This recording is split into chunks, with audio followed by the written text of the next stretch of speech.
یہ امت ہے ہی امت توحید، اس کا خمیر توحید سے اٹھا ہے۔ یہی وجہ ہے کہ موسیٰ علیہ السلام تو 40 دن کے لیے گئے، پیچھے یہ کام ڈال گیا، اور ان کی وفات کے بعد تو پھر جس طرح آپ کو پتا ہے، ابو داؤد میں حدیث ہے کہ بنی اسرائیل 72 فرقوں میں بٹ گئی تھی، وہ ساری دوست کی ہیں۔ میری امت 73 میں بٹ جائے گی، ایک گروہ قیامت تک حق پہ قائم رہے گا، 72 دوست کی ہوں گے۔ یعنی حضور نے کہا کہ میرے کیس میں یہ نہیں ہوگا کہ میری پوری امت گمراہ ہو جائے، ایک گروہ حق پہ قائم رہے گا۔ حضور کے زمانے سے لے کے صلی اللہ علیہ وسلم آج تک الحمدللہ لاکھوں کی تعداد میں ایسے مسلمان موجود ہیں۔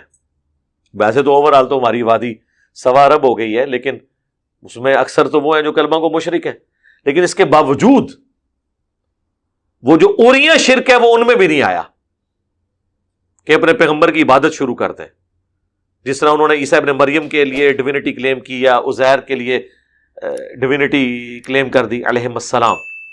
وہ والا شرک تو یہاں پہ ابھی نہیں آیا، نہ قیامت تک آنا ہے۔ شرک جلی نہیں انشاءاللہ آنا اس امت میں۔ چند ایک کوئی فرقے نکلے تو وہ اپنی موت خود مر گئے،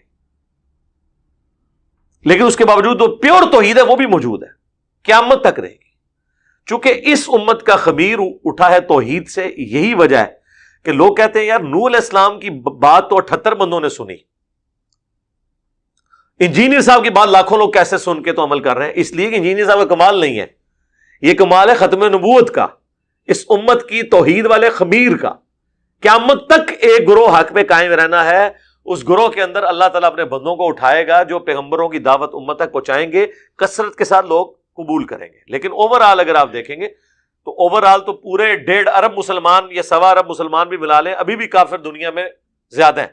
7 ارب کی آبادی میں ابھی بھی کافر تو زیادہ ہی ہیں۔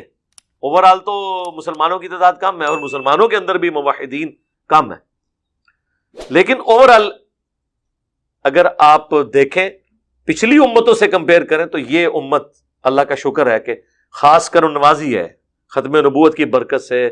آپ صلی اللہ علیہ وآلہ وسلم کا جو تعلق ہے اپنے رب کے ساتھ محبوبیت والا، اس امت کی اکثریت الحمدللہ جو اہل حق کی یہاں پہ پائی جاتی ہے ایز کمپیئر ٹو باقی امتوں کے۔ جامعہ ترمذی میں ابن ماجہ میں حدیث ہے، جنتیوں کی 120 میں سے 80 صفحے میری امت سے ہیں۔